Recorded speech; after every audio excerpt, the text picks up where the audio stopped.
नमस्कार, स्वागत आहे आपलं सर्वांचं आपल्या संघर्ष अकॅडमी यावर. सर्व स्पर्धा परीक्षा करणारे सर्व विद्यार्थी, पोलीस भरती तसेच तलाठी, ग्रामसेवक, सर्व सरळ सेवा. आज आपण पाहणार आहोत एक नवीन टॉपिक, सांकेतिक तुलना. यामध्ये सांकेतिक तुलना म्हणजेच comparison of ranks in equality, त्याला आपण इन इक्वॅलिटी म्हणजे असमानता असं म्हणतो. आता यामध्ये आपल्याला पुढे पाहायचं आहे. पहा, तुलना शिकताना आपल्याला काही बेसिक चिन्ह माहिती असणं गरजेचं असतं. ज्यामध्ये बेसिक चिन्ह आहेत, जसं की हे पहिलं चिन्ह आपण पाहिलं.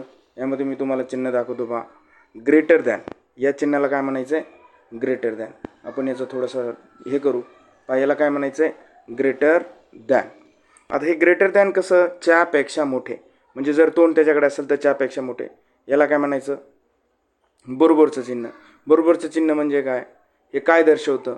तर हे आहे आपल्याला इक्वल, समान गोष्टी दर्शवतं. इथं काय? याला लेस दॅन आपण म्हणतो. आता पहा, यामध्ये त्यानंतर काही इतर चिन्ह आहेत. ज्यावेळेस हे चिन्ह असेल बघा, ज्यावेळेस हे चिन्ह असेल, हे चिन्ह असेल, त्यावेळेस काय असेल? याला काय म्हणू आपण? च्यापेक्षा मोठा किंवा च्यापेक्षा समान. समान, च्यापेक्षा मोठा किंवा च्या समान, म्हणजे एखाद्या गोष्टीच्या पेक्षा मोठा किंवा त्याच्या एवढाच, असं त्याचा अर्थ होतो. त्यानंतर हे एक चिन्ह आहे पहा, इकडे जर तोंड असेल त्याचं, म्हणजे याचं तोंड जर इकडे असेल तर आपण त्याला काय म्हणणार? च्यापेक्षा लहान किंवा च्यापेक्षा च्या समान, असं त्याचा अर्थ होतो. आता आपण पुढे पाहू. पहा, यामध्ये अजून इतर चिन्ह आहेत काय? पहा, आपण आताच पाहिलं. हे काय पाहिलं आपण? याला काय म्हणतो आपण? याला काय म्हणतो? याला म्हणतो ग्रेटर दॅन. लक्षात येतं आहे? आणि याला बघा, हे चिन्ह आहे, याला आपण ग्रेटर दॅन म्हणतो. आणि ज्यावेळेस हे लेस दॅनचे चिन्ह असेल आणि उभी रेस असेल त्याच्यात, ही अशी उभी रेस दाखवलेली, त्यावर नॉट लेस दॅन, त्याचा त्यापेक्षा लहान नाही. तर पहा, हे चिन्ह असतात ना, ज्यावेळेस हे असं चिन्ह येतं किंवा हे असं असतं, ही यांची दिशा एकमेकाच्या कशी आहे? विरुद्ध आहे. यांची दिशा एकमेकाच्या विरुद्ध आहे ना. मग ज्यावेळेस हे तीन चिन्ह एखाद्या याच्यामध्ये येतील तर यांचा अर्थ काय होईल? हे दोन्ही चिन्ह विरुद्ध आहेत, म्हणजेच च्यापेक्षा मोठा नाही, च्या समान आहे, याचा अर्थ असा होतो. म्हणजे हे चिन्ह त्यामध्ये कॅन्सल होतं. म्हणजे या तिन्ही चिन्हाचा मिळून एकच अर्थ निघतो. तर तो काय अर्थ निघाला? आपण पाहत होतो. तर तो काय अर्थ निघाला? तर हा अर्थ निघाला त्याचा.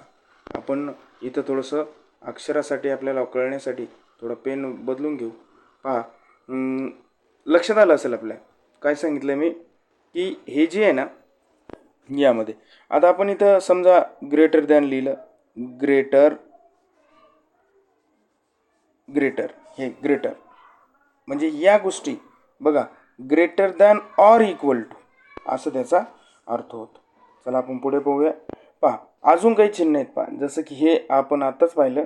जसं की हे चिन्ह एक दाखवलं, हे एक दाखवलं, आणि त्यामध्ये बघा लेस दॅन ऑर इक्वल टू या चिन्हाचा अर्थ होतो. लेस दॅन किंवा इक्वल टू या चिन्हाचा अर्थ होतो. म्हणजेच काय? च्यापेक्षा लहान किंवा च्या समान, हे दोन्ही अर्थ एकच आहे. आता लक्षात आलं असेल तुम्हाला की हे चिन्हांची बघा, थोड्या वेळात म्हणजे अवघ्या 10 मिनिटात आपण हा टॉपिक चांगला समजणार आहोत. जास्त वेळ आपल्याला द्यायचा नाही या टॉपिकला. आता पहा, इथं मी एक तुम्हाला महत्त्वाची माहिती सांगतो. याला काय म्हणणार आपण? Not greater than. काय म्हणायचं याला? Not greater than. याचाच अर्थ काय होतो? त्यापेक्षा मोठा नाही. आपण आपल्या चॅनलवर नक्कीच सबस्क्राईब केलं नसेल तर सबस्क्राईब करा. कारण तुम्हाला यापुढील येणाऱ्या जे काही मी तुम्हाला पोलीस भरतीसाठी म्हणा, इतर सरळ सेवेसाठी ज्या काही चिन्हांच्या, बुद्धिमत्तेच्या किंवा इंग्रजी व्याकरण असेल, मराठी व्याकरण असेल, इतर कुठला असेल, काही पण कोणतीही परीक्षा असेल, स्पर्धा परीक्षा, आणि त्या स्पर्धा परीक्षेचं तुम्हाला मी इथं व्हिडिओ टाकत जाईल. आणि शॉर्ट्समध्येच व्हिडिओ असतील आणि ते तुम्हाला लवकरात लवकर म्हणजे पटकन समजत जाईल. चला तर पुढचं आपण पाहू. हे तुम्हाला समजलं असेल. म्हणजे हे झाले चिन्हांची बरोबर, म्हणजे चिन्हांची माहिती. इथं पण तेच सांगितलेलं आहे मी. काय सांगितलं पहा, इथं पूर्णपणे हे स्लाईड मी बनवून घेतलेलं आहे. आणि यामध्ये ज्यावेळेस असं चिन्ह राहील तर याचा अर्थ होतो च्यापेक्षा लहान किंवा च्या समान नाही. बरोबर आहे. आणि ज्यावेळेस असं चिन्ह असेल, नायदर ग्रेटर नॉर इक्वल, म्हणजे मोठाही नाही आणि छोटाही नाही, असं त्याचा.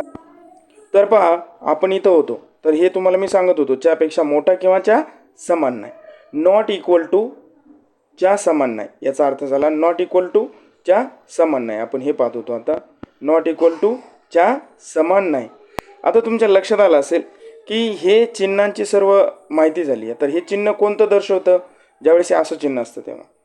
आणि ज्यावेळेस हे दोन चिन्ह शिल्लक राहतात, समजा हे कटलं चिन्ह आणि हे एक चिन्ह आणि हे एक चिन्ह राहतं, त्यावेळेस त्याचा अर्थ काय होतो? हे असा अर्थ होतो. याचाच अर्थ काय? Not equal to. आपण बरोबरच्या वर जर रेष मारली तर त्याचा अर्थ काय झाला? Not equal to. आता पहा, याच्यानंतर जे आहे आपल्याला पाहायचा टाईप नंबर 1. आता मी इथे एक उदाहरण सोडून दिलेलं आहे. मग उदाहरण सोडून दिलेलं ते उदाहरण चांगलं अभ्यासायचं. आपल्याला अजून एक गोष्ट मला तुम्हाला इथं सांगायची आहे, ते म्हणजे काय की हे जे तुलना आहेत ना, यामध्ये बऱ्याचशा गोष्टी दडलेल्या आहेत. जसं की आता पहा, या उदाहरणामध्ये मी पहिली अगोदर मला एक महत्त्वाची माहिती देणार आहे. आता आपल्याला हे टाईप 1 शिकायचं आहे. म्हणजे काय? आता इथं एक काळजीपूर्वक लक्ष द्या सर्वांनी. हां, तर मी तुम्हाला सांगत होतो की हे जी काही चिन्ह दिलेले आहे, आता इथं पहा, इथं माहिती दिलेली आहे, तुम्हाला दिसते ही माहिती. तर यामध्ये काय सांगितलेलं आहे बघा, कधीही चिन्ह हे तिन्हीपैकी कोणते चिन्ह डबल डबल असू शकतात, 2 वेळेस 3 वेळेस असू शकतात, हे सोडून दिलेलं आहे. मी तुम्हाला ते कसं सोडवलं हे सांगतोय.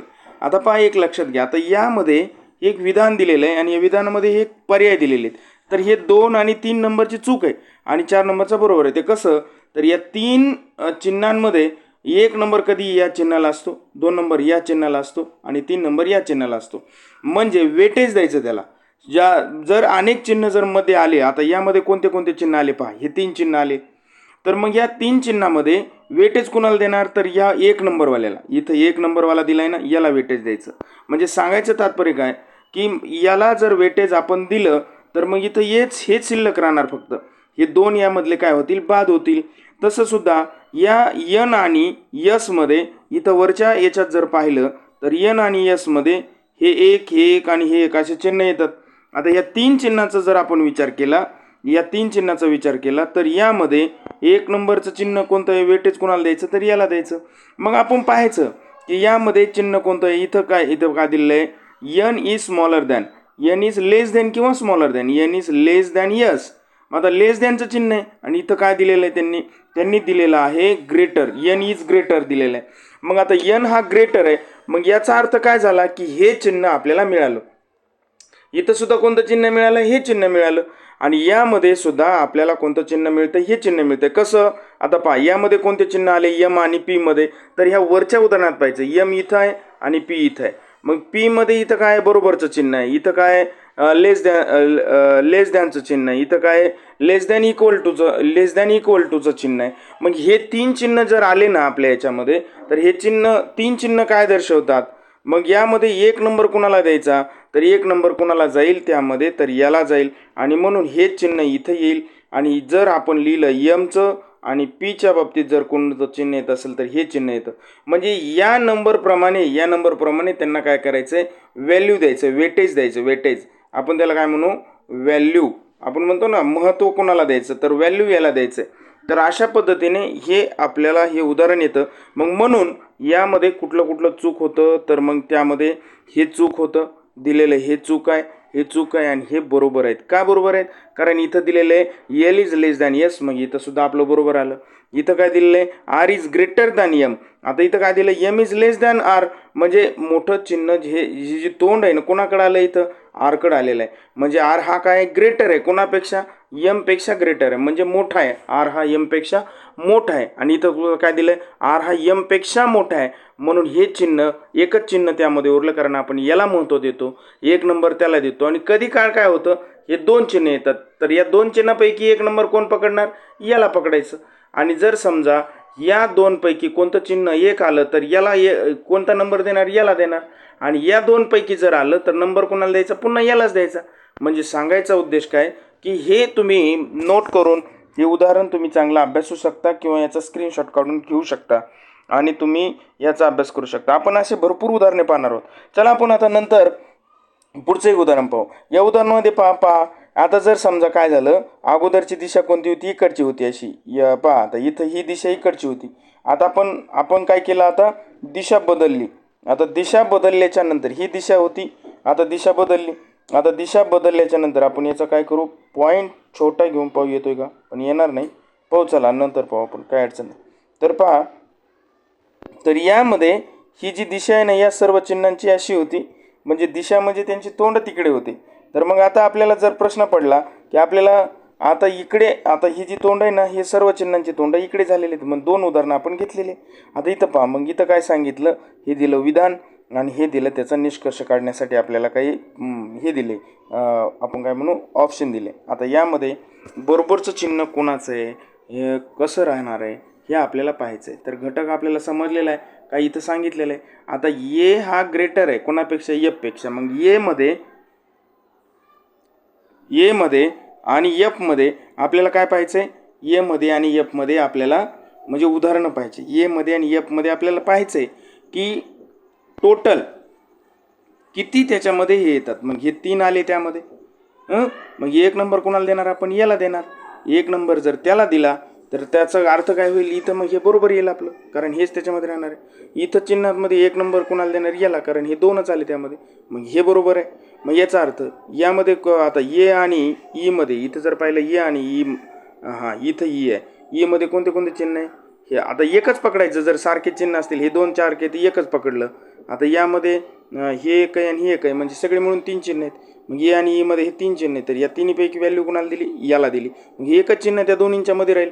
म्हणून मग इथं सुद्धा हे काय, इथं हे चिन्ह मध्ये राहील, पण दिलेलं काय चुकीचं दिलेलं आहे, म्हणून हे काय आहे, मग हे चिन्ह वेगळं आहे, म्हणून हे चूक झालं. आणि मग हे आपलं इथं पण पहा, आता B greater than equal to E, म्हणजे पहा ग्रेटर दॅन आपण म्हणू शकतो त्याला, किंवा E less than equal to आपण म्हणू शकतो. ई लेस दॅन नाही, B greater than equal to E असं येते समजा. आता इथं चिन्ह कोणते आले, हे 2 चिन्ह आले. आता 2 पेक्षा वेटेज कोणाला द्यायचं आपण, हे 2 नंबरवाल्याला देणार. मग हे याला वेटेज दिलं तर मग यांच्या दोघांच्या मध्ये कोणतं चिन्ह राहील, हे राहील.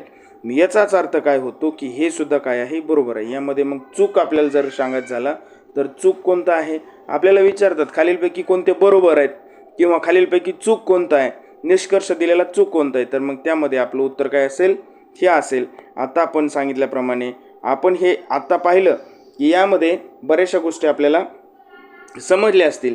तर असंच जे काही सांकेतिक भाषा आहे, चिन्ह आहे, त्यांचं भरपूर सराव करण्यासाठी आपल्या चॅनलला सबस्क्राईब करा आणि हा शेअर करायला विसरू नका.